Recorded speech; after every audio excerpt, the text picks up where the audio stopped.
Hello everyone. Now that we have learned how to draw the graphs like bar graphs, histograms, pie charts and all guys. Now let's learn how to interpret them. That means understanding what the graph is actually showing us. So what does interpreting of graph means?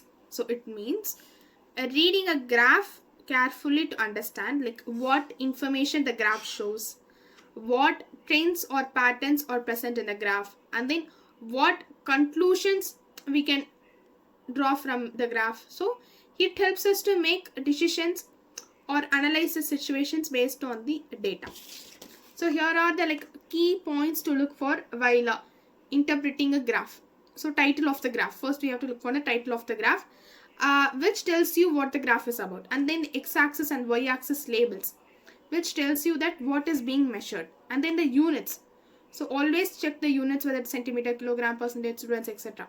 And then highest and lowest values, which shows the maximum or minimum value, and then the trends or patterns, whether is the data is increasing or decreasing, or the data is constant.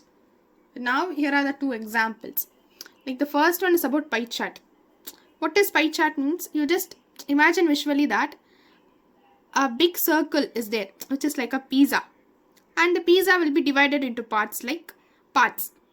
So let's guess pizza will have either 5 slices or 6 slices like that.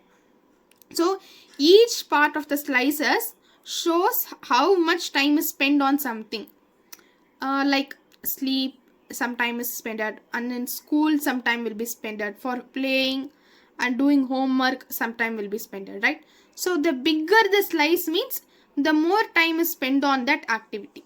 Most probably sleep will take more time, so biggest part. So if a split takes the biggest part of the circle, that I can say that means we spent most of our time during our sleeping. Okay, and then example 2 is about bar graphs. Now imagine bars standing next to each other like a buildings in the graph in a row wise. So let's say that each bar shows a class, like class 6th, 7th, 8th, 9th. The height of the bar, see each bar will have some specific height. So the height of the bar tells us how many students are there in that specific class, 6th, 7th or 8th. So if one bar is taller than the other, then the class has more students. So taller bar will have more students. So if it is the bar is shorter, then the class has only fewer students.